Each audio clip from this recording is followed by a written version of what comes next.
Christmas has always been portrayed as a time of joy, togetherness, and hope. But behind the twinkling lights, neatly wrapped gifts, and abundant tables lie dark stories, disturbing experiences that turned what should have been a celebration into a true nightmare. In this video, you will hear frightening accounts of Christmas nights marked by fear, pain, and secrets that many families would rather keep buried.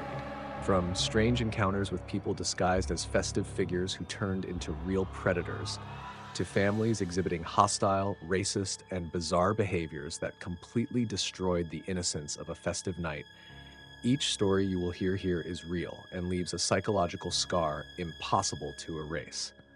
Some accounts involve chases, break-ins at homes decorated for Christmas, attacks by masked individuals who use the holiday as an excuse to spread terror, and even stories of families that became true enemies within their own walls, showing how evil can lurk where it is least expected. These are controversial points that unsettle precisely because they expose the fragility of what everyone believes to be untouchable: the magic of Christmas. I want you to subscribe to the channel and leave a like because it's essential for YouTube to understand that this content needs to reach more people. After all, only then can we continue bringing macabre stories that most try to silence. Subscribing is important because it strengthens the community of those unafraid to face the darker side of reality.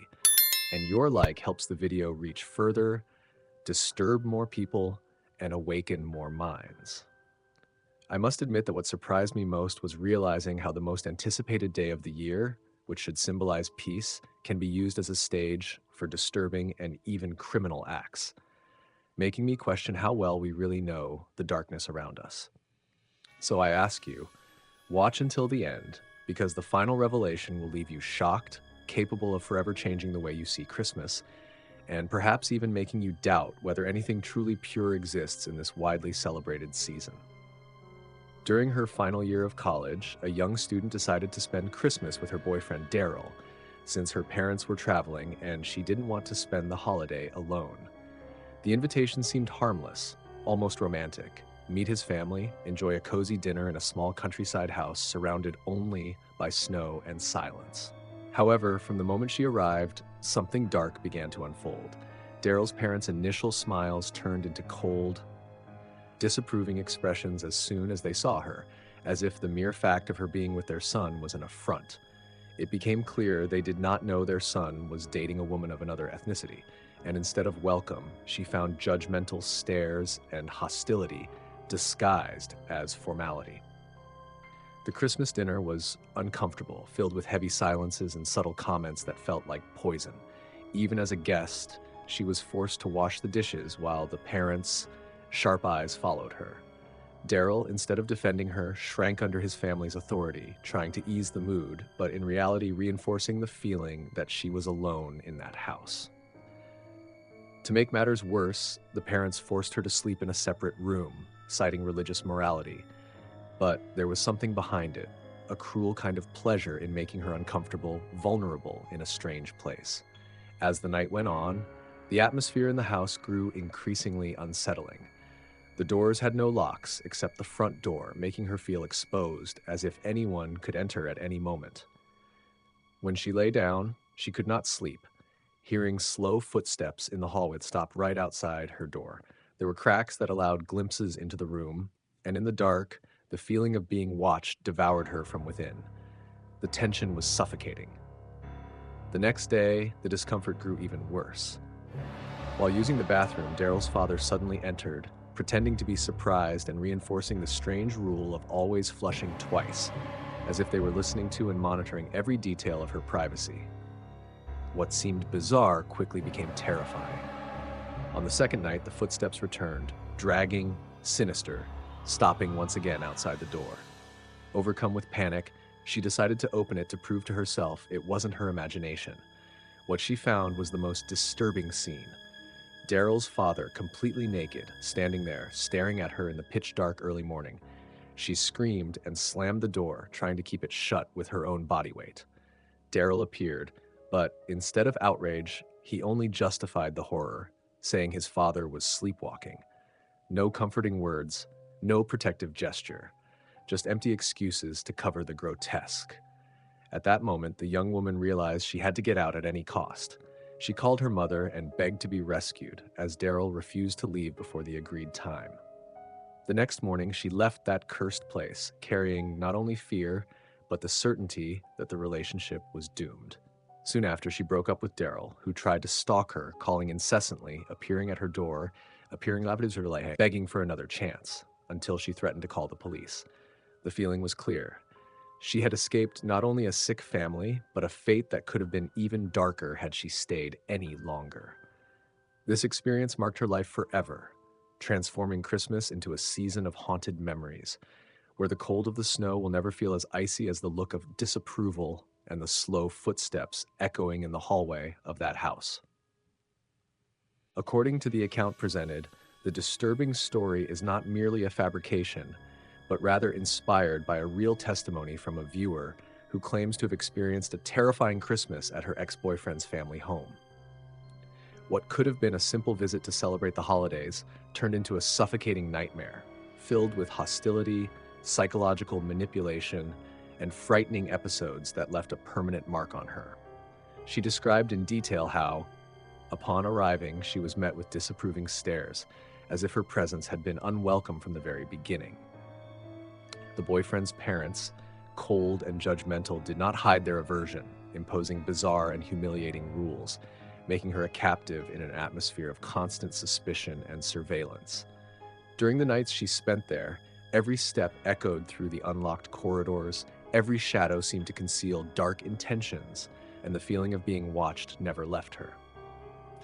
The height of the terror occurred when she claims to have found her boyfriend's father naked outside her room, an episode coldly justified as sleepwalking, but for her it was a clear sign of a sick, hostile, and predatory environment.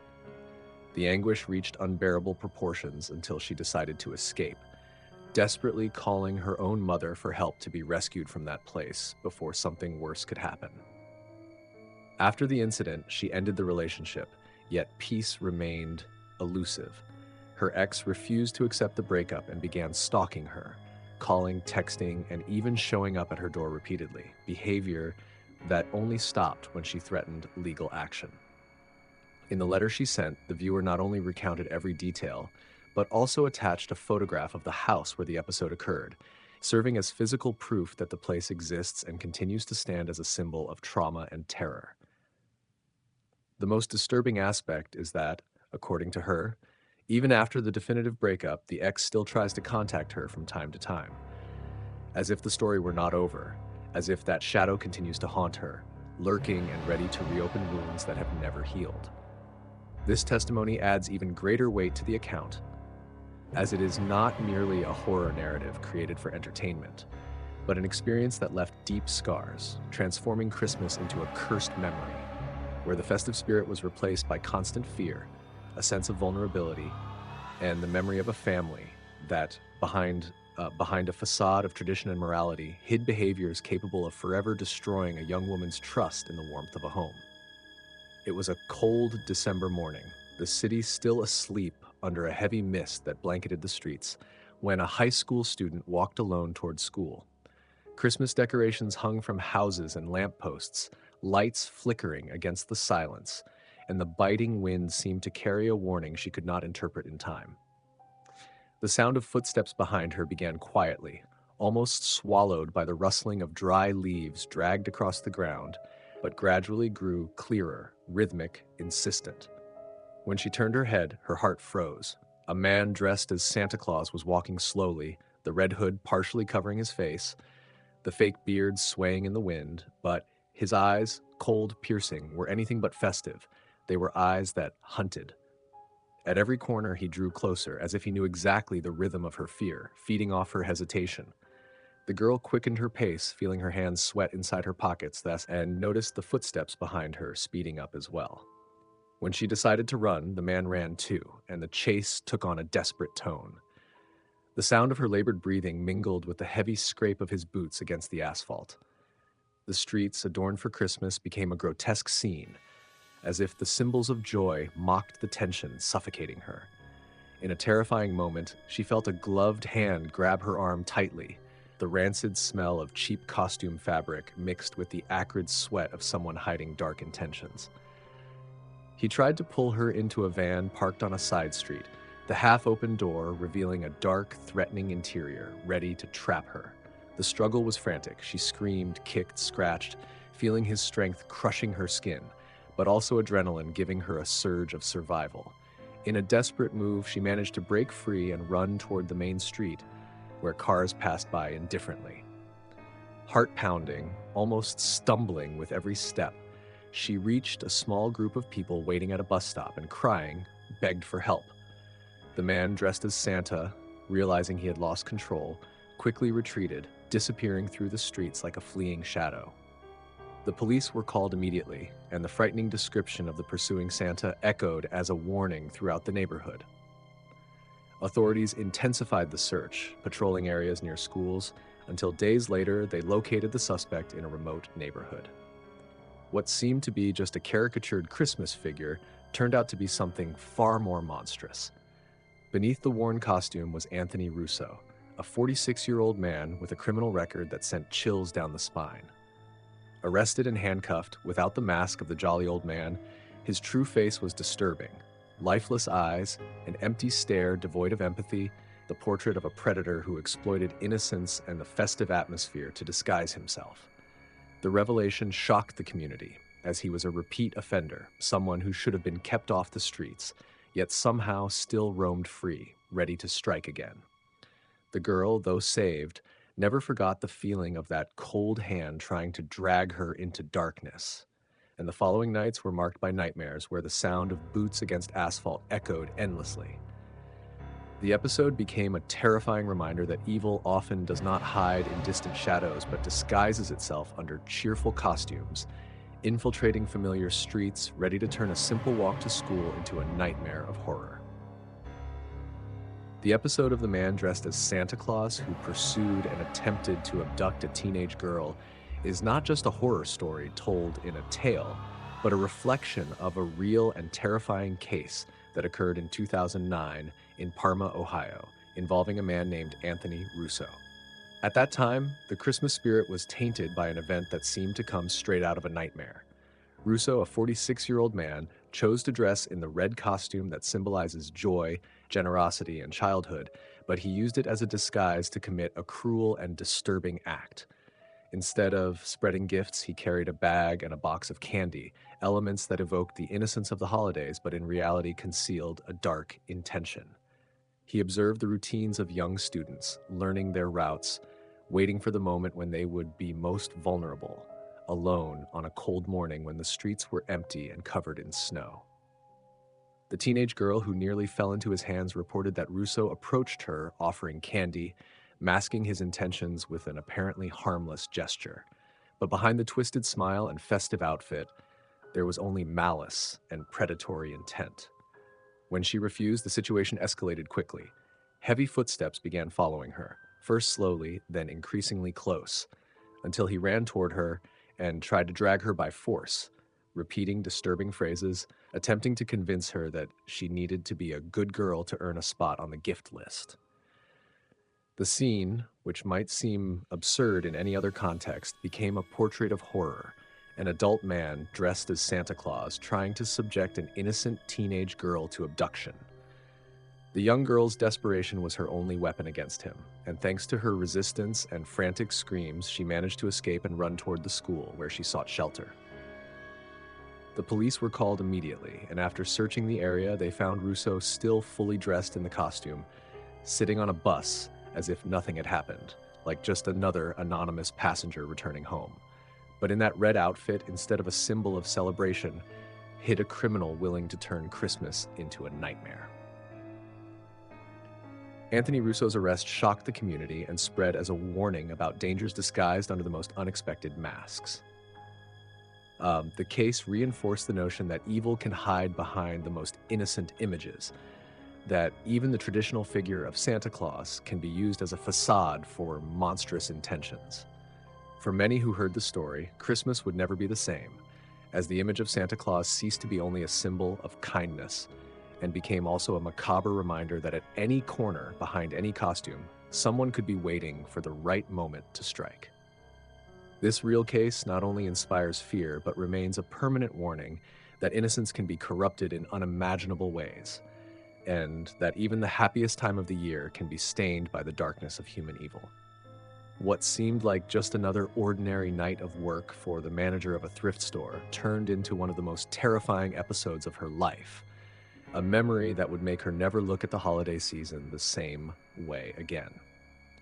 The young woman, dedicated and ambitious, dreamed of one day buying the store where she worked, and for that, she put all her effort into attracting customers amid fierce competition from other shops in the area. During the Christmas season, she decided to invest in eye-catching decorations for the storefront, filling the space with lights, colors, and festive symbols, believing this would bring life to the business. For a few days, it worked. Sales increased, and it seemed she finally had a chance to compete on equal footing. But that hope would soon be crushed by something grotesque. One night, as the mall was emptying, she noticed a figure standing outside the window. A man dressed in a Grinch costume, motionless, staring at her through the glass. At first, she thought it was some kind of prank, perhaps an eccentric customer or someone drunk, but his immobility, the frozen smile, and the way he simply didn't move began to erode her calm. Time passed, customers came and went, but he remained there like a living shadow pressed against the glass, silent, unreactive, merely watching. When she closed the store alone, panic took hold. The Grinch was still there, motionless, as if he had been waiting for that exact moment. Pretending to be brave, she tried to make jokes, asking if he wasn't cold, but the man remained fixed, eyes locked on her, an inhuman smile stretched across his face. As she walked out, moving backward without daring to turn, she suddenly heard quick footsteps behind her. The Grinch was running toward her. She screamed, tried to flee, but was knocked to the ground and felt his teeth trying to bite her skin while he shouted delirious phrases about ripping off her head and turning it into a Christmas ornament. Driven by desperation, she kicked and managed to break free, running to her home to call the police. When she returned with officers, the scene she found was pure vandalism. Shattered glass doors, destroyed decorations, pieces scattered as if they were remnants of a macabre party. Security cameras confirmed the violence of the attack, capturing the costumed man tearing apart each ornament as if he wanted to strip from her not only the decorations but also her hope of thriving. Since then, she has never felt safe. The suspect was never identified. The costume concealed his identity, but in her heart, the manager believes it was not a random attack, but an orchestrated act. In the cruel world of local business, where every customer counts, she suspects that a rival may have hired him, or even dressed as the Grinch themselves, to ruin her success and spread fear. Each Christmas, when she attempts to decorate the store again, she relives the same terror, expecting to hear footsteps behind her, expecting to see that figure standing at the glass, smiling in a sickly way. The trauma follows her, and the certainty that someone, hidden behind a festive mask, sought to destroy not only her work, but also her sanity, keeps her on constant alert. To her, the Grinch ceased to be just a fictional character who hated Christmas and became a living reminder that, on certain nights, human evil wears costumes to approach its victims and spread a fear far more real than any children's story could ever imagine. In the quiet city of Lafayette, Louisiana, Christmas 2023 was marred by an episode that seemed to come straight out of a nightmare, an event that showed how the line between fantasy and reality can break in a disturbing way. It all began when residents noticed their Christmas decorations mysteriously disappearing from facades and yards, as if an invisible shadow were moving through the streets, stealing symbols of joy and togetherness. The case took on even more sinister dimensions when security cameras revealed the figure responsible, a man dressed in a grotesque Grinch costume, the fictional character known for hating Christmas. But there was nothing funny, nothing childlike about this. The footage showed a being who seemed to savor the act of destroying others' celebrations, ripping wreaths, breaking illuminated figurines, toppling artificial trees, and fleeing into the darkness carrying the stolen items. Initially incredulous, the residents soon succumbed to collective fear. This was not mere vandalism or theft, but a symbolic attack on the community's spirit. A cruel reminder that evil can hide even behind the guise of a children's character. Although the material damage was relatively minor, the sense of intrusion and vulnerability spread through homes like a suffocating fog. Parents grew suspicious of every shadow on the street, children were forbidden from playing outside after sunset, and whispers about the Grinch of Lafayette multiplied, turning the criminal into a living urban legend. Reports began circulating that the man not only stole decorations, but also left unsettling marks. Deliberately drawn footprints in artificial snow, muffled laughter captured on surveillance cameras, and even notes with cryptic phrases as if to reinforce that he was not merely a thief, but a psychological predator intent on spreading terror. For authorities, it was a case of theft and vandalism. But for the community, the impact was far greater. Christmas had been tainted by an intruder who transformed laughter and innocence into symbols of fear. In many homes, residents chose to take down their decorations, preferring darkness to risk drawing the attention of that macabre figure. The image of the Grinch, traditionally redeemed by kindness in popular culture, was twisted into something monstrous, a reminder that evil can hide in the most mundane things and corrupt even the most cherished traditions. Even after police investigations and attempts to minimize the incident, Lafayette was never the same that year. Christmas became defined not by gifts or family gatherings, but by the feeling that someone, hidden behind a colorful costume and a deformed smile, had exposed the fragility of an entire community.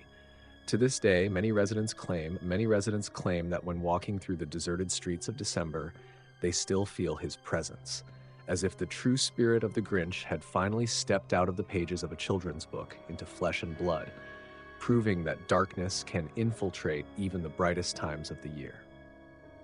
And so we come to the end of this video on scary Christmas horror stories, accounts that show that this time of year is not always filled with smiles and celebrations, but also with dark secrets, disturbing encounters, and events no one would want to experience. If you made it this far, I truly want to thank you for following every detail of these stories. And now I ask you, don't forget to subscribe to the channel and leave a like, because this is essential for YouTube to understand that our content needs to be recommended to more people.